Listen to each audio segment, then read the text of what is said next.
السلام علیکم، میرا نام طاہر علی ہے اور میری یوٹیوب چینل کا نام مسٹر زبان ہے اور میں اس چینل پہ اردو تشریحات اپلوڈ کرتا ہوں اور میرے چینل کو سبسکرائب کرنا نہ بھولیے گا۔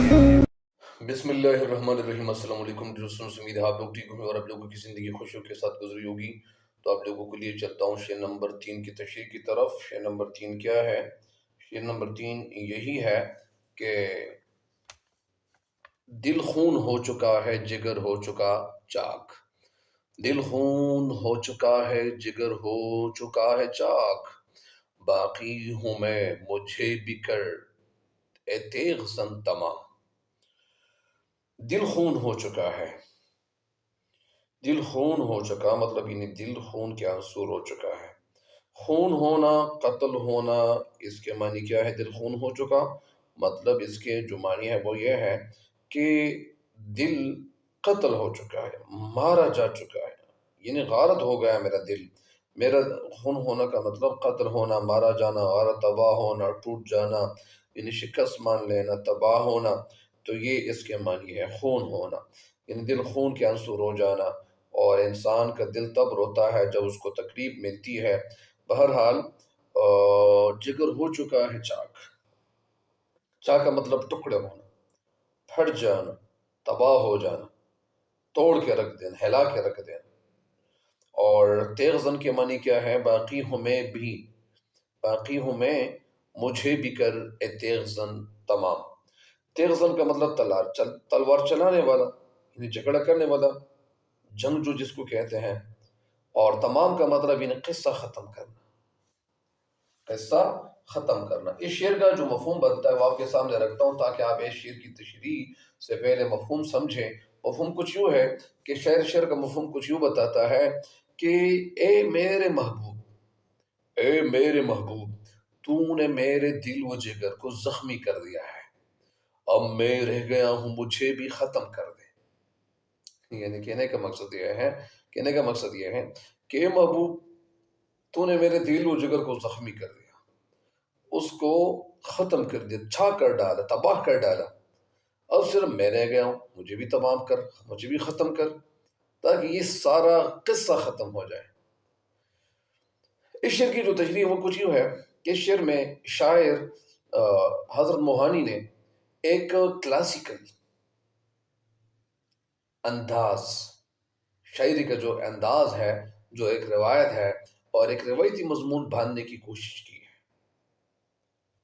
روایت کا مطلب یعنی وہ اسے کہتے ہیں کہ جب جس کا رواج ہو، جس کا رواج ہو تو وہ ایک روایتی انداز انہوں نے اپنایا ہے، اور جس میں وہ کہتے ہیں کہ جس میں محبوب ظالم اور عاشق مظلوم کی تصویر کشی کرتے ہوئے دکھائی دیتا ہے۔ مطلب روایتی انداز اسے کہتے ہیں، مثلا پرانے دور سے یہ بات چلی آ رہی ہے کہ محبوب جو ہوتا ہے وہ بڑا ظالم ہوتا ہے اور عاشق جو ہوتا ہے وہ مظلوم ہوتا ہے، اس کے اوپر ظالم ظلم کرتا ہے۔ محبوب جب ظلم کرتا ہے، محبوب اس کو اپنا نظارہ نہیں کرتا تو اس کا دل بے چین ہو جاتا ہے۔ تو یہ ایک روایتی مضمون ہے۔ تو حضرت موہانی نے ایک روایتی مضمون یہاں پہ باندھنے کی کوشش کی ہے، اور وہ یہ اس طرح کی ہے کہ محبوب اپنی اداؤں، اپنے رویوں اور ظالمانہ طریقوں، ظالمانہ انداز اپنا کر اور ظلم ستم سے محبوب کا دل اور جگر، وہ عاشق کا جو دل ہے وہ کیا کرتے ہیں؟ اس کو چاک کرنے کی کوشش کرتے ہیں۔ اور ساتھ میں یعنی عاشق بیچارہ اس ظلم ستم کو سہنا شروع کرتا ہے، وہ سہتا جاتا ہے، برداشت کرتا جاتا ہے، اور پھر یعنی وہ جب برداشت کرتا جاتا ہے اور وہ اتنا برداشت کرتا ہے کہ وہ اس کے دل سے یعنی وہ آہ بھی نہیں نکالتا، ایک لفظ بھی نہیں نکالتا۔ کیوں نہیں نکالتا ایک لفظ؟ کیونکہ اس کے دل میں یہ بات ہوتی ہے، ایسا نہ ہو کہ میرا محبوب مجھ سے خفا نہ ہو جائے۔ تو اپنے محبوب کو خفا ہونے سے بھی بچاتا ہے۔ اس کے دل میں ایک چور بیٹھا ہوتا ہے کہ یار اگر میں کچھ کہوں گا تو ایسا نہ ہو میرا محبوب مجھ سے خفا ہو جائے، میرا محبوب مجھ سے ناراض نہ ہو جائے، اور وہ اس کو ناراض نہیں کرنا چاہ رہا۔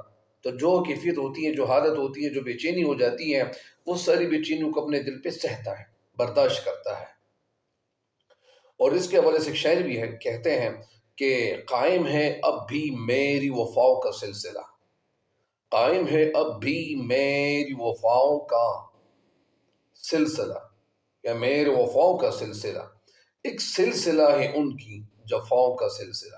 یعنی عاشق محبوب کے لیے یعنی سارے امتحانات سے، سارے جو کڑے اوقات ہیں، جو کڑے وقت ہیں، جو کٹھن حالات ہیں، ان سے وہ گزرنے کے لیے خود کو ہر وقت یعنی 24 گھنٹے وہ تیار رکھتا ہے. مگر محبوب اس کے باوجود راضی نہیں ہوتا. اس کے دل میں یعنی محبت کے جذبات پیدا نہیں ہوتے، یا محبت کے جذبات پیدا نہیں ہوتے. اور محبت کے جواب میں محبوب کے ظلم ستم یعنی کیا کرتا ہے کہ جب ان کے دل میں محبت کے جذبات پیدا نہیں ہوتے، پھر عاشق کیا کرتا ہے، وہ ان جذبات کو یعنی اپنے دل میں یعنی برداشت کرتے ہیں. اور اس کے ظلم ستم کے یعنی بہت سے انداز ہیں. کبھی کبھار ایسا بھی ہو جاتا ہے کہ وہ جو ظلم ستم کرتا ہے تو ان کے ظلم و ستم کے طریقے بھی بہت سارے ہیں. اور جو عاشق کے لیے محبوب کی طرف سے جو لگائے ہوئے زخم ہے، وہ کیا کرتے ہیں، یعنی زخم کی ایک حیثیت رکھتے ہیں.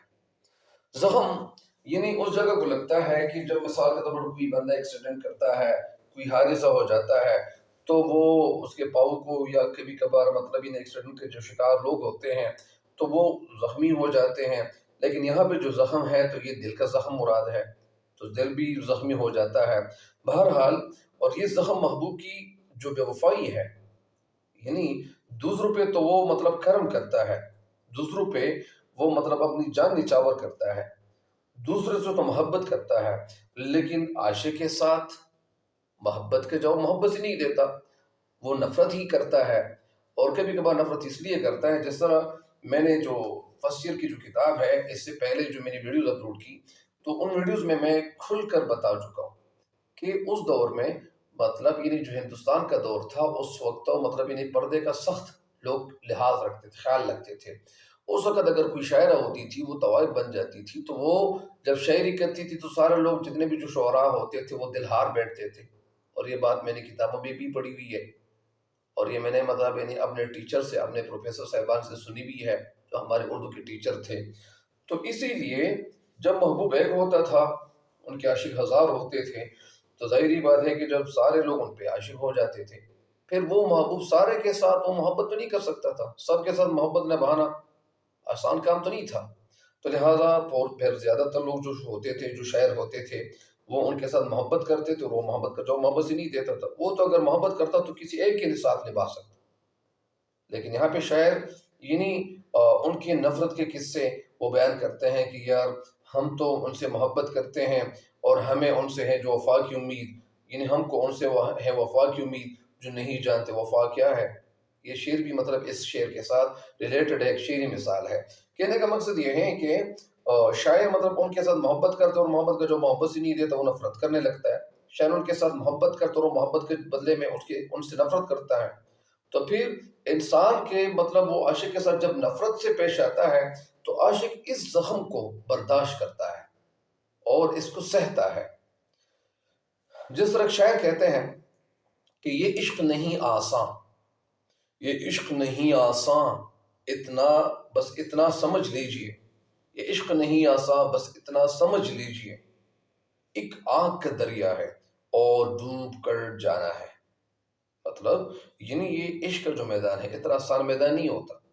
اور دنیا میں بہت سارے کام ایسے ہوتے ہیں، صرف عشق کا جو کام ہے یہ صرف مشکل نہیں ہے، بلکہ دنیا میں ہر وہ کام جو نیا ہوتا ہے وہ کرنا، اس کو تکمیل تک پہنچانا، اس کو مکمل کرنا یہ مشکل ہوتا ہے. سب سے پہلے جو آج کل مطلب جو طلباء کی جو سب سے مشکل کام یہ ہوتا ہے کہ وہ کسی سوال کی جواب ڈھونڈنے میں مطلب وہ کیا کرتے ہیں، بہت زیادہ کوشش کرتے ہیں، محنت کرتے ہیں تاکہ ان کو سوال کا جواب مل جائے. بہرحال وہ سوال کا جواب ڈھونڈتے وہ بہت زیادہ مطلب انہیں تھک جاتا ہے.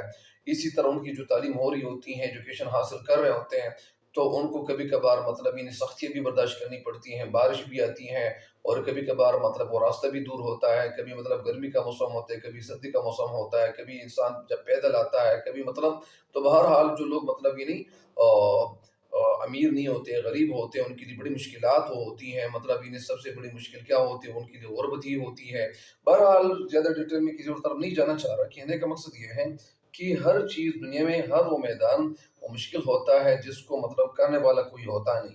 بہرحال تو اس شعر میں شعر یہ کہتے ہیں کہ جس طرح وہ کیا کرتے ہیں، ان کے ساتھ وہ محبت کا جو محبت نہیں دیتا اور کہتے ہیں، اور وہ ہر نیا ظلم عاشق کے لیے وہ کیا کہتا ہے، اور وہ عاشق کے لیے مطلب ہر زخم جو ہوتا ہے وہ کاری ہوتا ہے، وہ بڑا مطلب گہرائی سے ہوتا ہے، اور اس کا نتیجہ یہ نکلتا ہے کہ شاعر کا جو دل ہے وہ خون ہو جاتا ہے، اس کا دل خون ہو چکا ہے، اس کا دل وہ خون کے اثر ہوتا ہے، اور اس کا جگر مطلب چاک ہو جاتا ہے۔ شاعر کا دل محبوب کے ظلم و ستم کی وجہ سے بہت غمگین ہے، بہت اداس ہے۔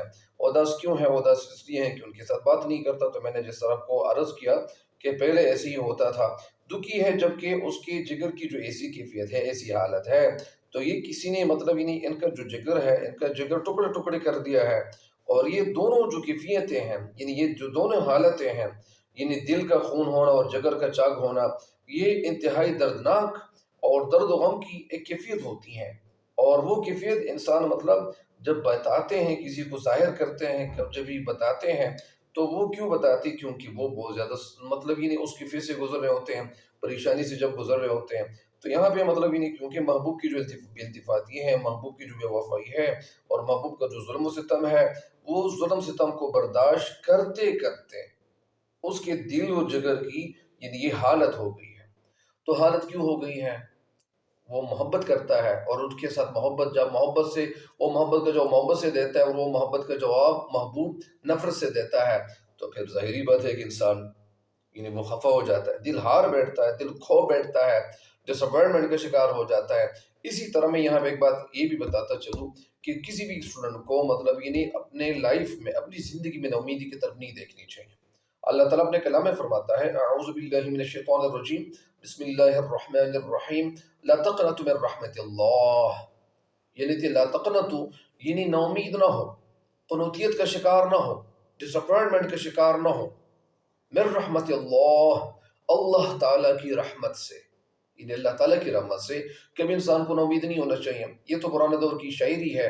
بہرحال حسن موہانی نے بہت زیادہ سخت کٹھن وقت گزارا ہے، بہت سخت حالات انہوں نے گزارے ہیں، اور وہ ان کے حالات سے یہ بھی ثابت ہے کہ انہوں نے مطلب بڑے چیلنجز کا انہوں نے سامنا کیا ہوا ہے۔ اور کسی بھی انسان کی زندگی میں چیلنجز آ سکتے ہیں، کسی بھی انسان کی زندگی میں سخت اور کٹھن وقت آ سکتا ہے، مشکل وقت آ سکتا ہے۔ تو جب اگر مشکل وقت آ جائے، لہٰذا انسان کو حوصلہ نہیں ہارنا چاہیے۔ انسان جس طرح رات کا جو وقت ہے، یہ ایک کتاب میں پڑھ رہا تھا، بہت اچھی کتاب تھی، اور ان کو جو رائٹر ہے وہ میرے خیال میں مولانا وحید الدین سلیم ہے، اور وہ کتابی زندگی ہے یا اس طرح وہ ایک کتاب ہے۔ تو اس کتاب میں وہ جو تھے وہ کہہ رہے تھے کہ مثلاً جو رات ہوتی ہے نا، رات کتنی مشکل کیوں نہ ہو، جس طرح سب سے پہلے مطلب وہ عصر کا ٹائم ہوتا ہے، پھر مغرب کا ٹائم، پھر شام کا وقت آ جاتا ہے۔ اگر شام کا وقت آ جاتا ہے، تو جب شام کا وقت آ جاتا ہے اور تاریکی چھا جاتی ہے، لیکن تھوڑا ٹائم گزرا نہیں ہوتا، پھر مطلب وہ ستاروں کی روشنی آ جاتی ہے، پھر چاند کی روشنی پھیل جاتی ہے، پھر وہ جو رات ہوتی ہے تو وہ اتنے زیادہ مطلب حیران کو نہیں ہوتی، انسان کے لیے بڑی مطلب خطرناک نہیں ہوتی۔ پھر جب چاند کی روشنی پھیل جاتی ہے، اور پھر جب وہ چاند کی روشنی جب غائب ہو رہی ہوتی ہے، تو اس وقت مطلب وہ صبح کا وقت قریب ہو چکا ہوتا ہے۔ تو اسی طرح کے انسان ہے، ان کی زندگی میں نا امیدی ہے، مایوسی ہے، اگر وہ بیماریاں ہیں گھر میں، اگر کوئی مشکلات ہے، تو یہ مشکلات کا سامنا انسان کو کرنا چاہیے، لیکن مشکلات کا سامنا بہادری کے ساتھ ساتھ اللہ تعالیٰ کے فضل کو سامنے لاتے ہوئے، اللہ تعالیٰ سے مانگتے ہوئے انسان کو مطلب وہ ان چیزوں کا ان مشکلات کا سامنا کر سکتے بہادری سے۔ مثلا جب بھی کوئی مشکل آتی ہے، یہ جو ہمارے پیارے نبی حضرت محمد مصطفیٰ حضرت خاتم الانبیاء صلی اللہ علیہ وسلم کے جو صحابہ کرام رضی اللہ تعالیٰ مجمعین تھے، تو وہ ان کو جو بھی مسئلہ آتا تھا وہ فوراً نماز کی طرف چلے جاتے تھے۔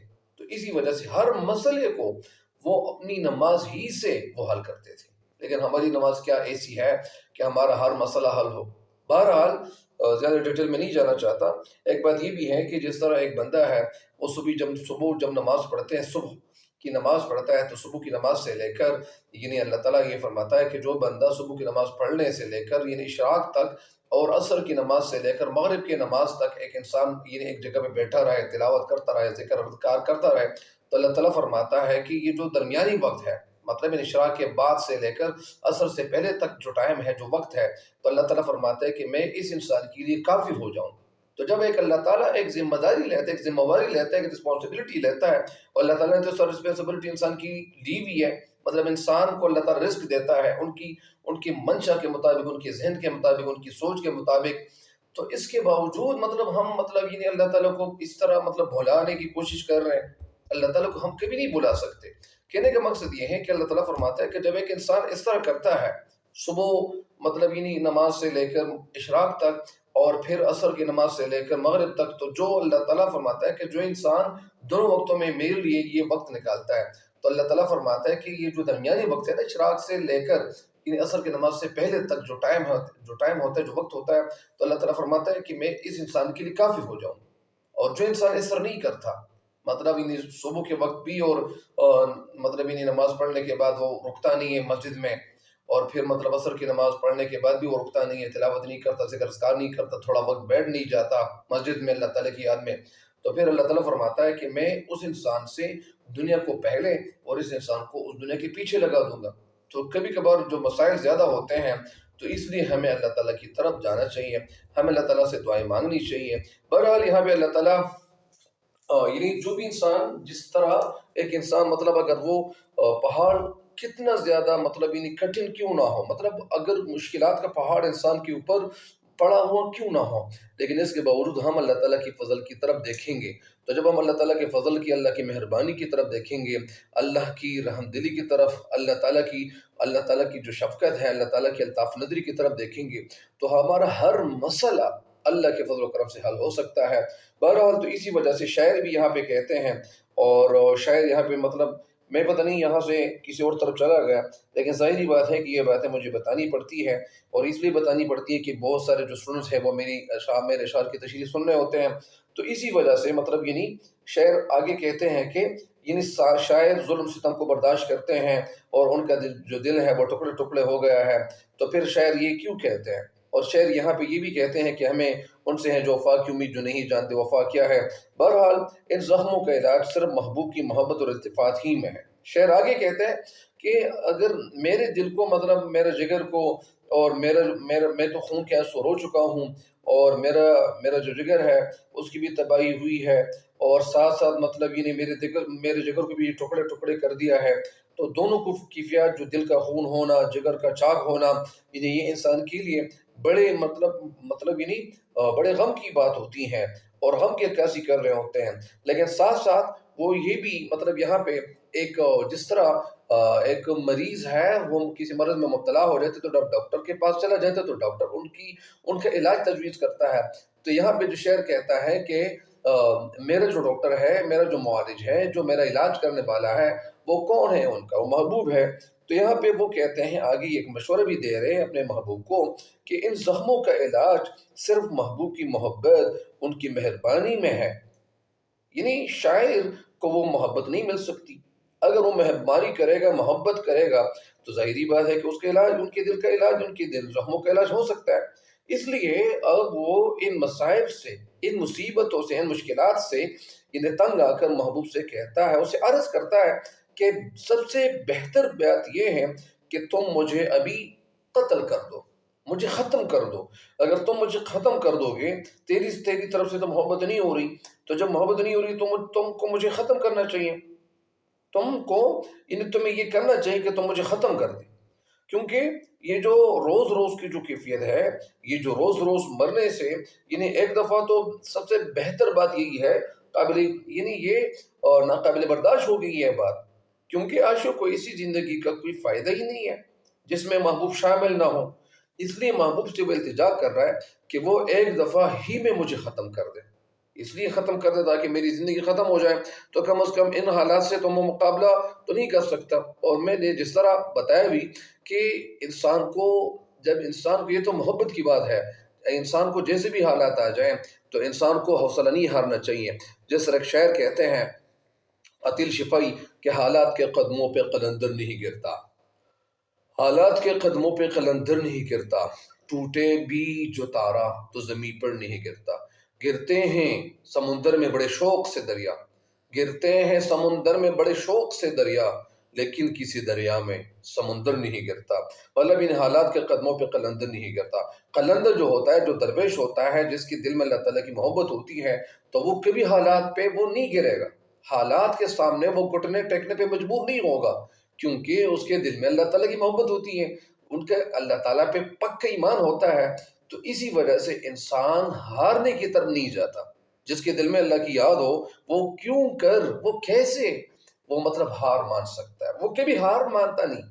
بہرحال تو یعنی حالات کے قدموں پہ قلندر نہیں گرتا، اور ٹوٹے بھی جو تارا ہو تو زمین پہ پر نہیں کرتا۔ اگر ایک تارا ٹوٹ بھی جائے، ایک انسان اگر کمزور بھی ہو جائے، تو وہ تارا زمین پر، مطلب جس طرح آسمان سے تارا زمین پر نہیں گرتا، اسی طرح جو انسان اللہ تعالیٰ پہ وہ مکمل بھروسہ کر لے، مکمل یقین رکھ لے، مکمل اعتماد کر لے، مکمل تیقن ان کے دل پہ اللہ تعالیٰ پہ موجود ہو، تو وہ انسان اللہ تعالیٰ اس کو مطلب انہیں زمین پہ نہیں گرنے دیتا۔ بہرحال یعنی اعوذ باللہ من الشیطان الرجیم، بسم اللہ الرحمن الرحیم، وتعز من تشاء وتذل من تشاء بیدک الخیر انک علی کل شیء قدیر۔ تو کہنے کا مقصد یہ ہے کہ یعنی اللہ تعالیٰ جس کو عزت دے تو ساری دنیا اکٹھی ہو جائے، اس کو ذلیل نہیں کر سکتا۔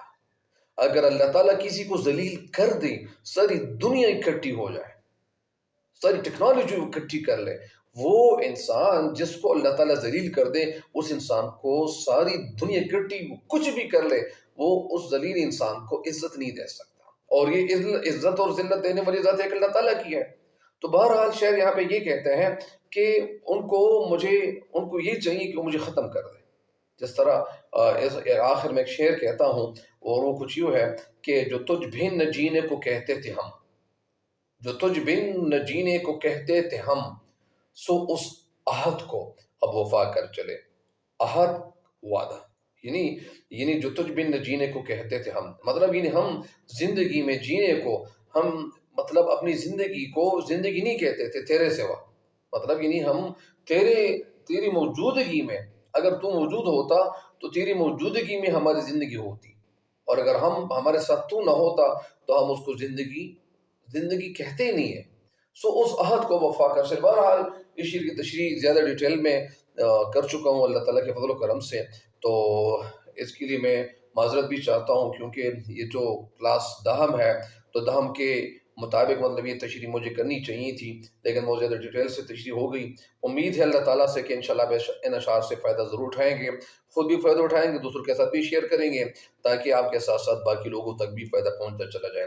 آپ میری جو تشریح ہے آپ اس کو لکھ بھی سکتے ہیں، اس کو آپ نوٹ بھی کر سکتے ہیں، اگر آپ لکھنا چاہتے ہیں تو آپ کے لیے مطلب نہیں، کسی کے لیے بھی کوئی قرآن نہیں ہے، کوئی رکاوٹ نہیں ہے، وہ لکھ سکتے ہیں۔ بہرحال اور آپ کو دوسرے لوگوں کے ساتھ شیئر بھی کرنی چاہیے، آپ کو فیس بک پیجز بھی شیئر کرنی چاہیے، ہر کسی کے ساتھ شیئر کرنی چاہیے، تاکہ آپ کے ساتھ ساتھ آپ کے دوستوں تک، باقی لوگوں تک تو کم از کم فائدہ پہنچتا چلا جائے۔ اور یہ جو اشعار میں اس کے درمیان میں جو بتاتا رہتا ہوں تو وہ بھی آپ نوٹ کر سکتے ہیں۔ بہرحال تب تک کے لیے مجھے دیجیے اجازت، اللہ نگہبان۔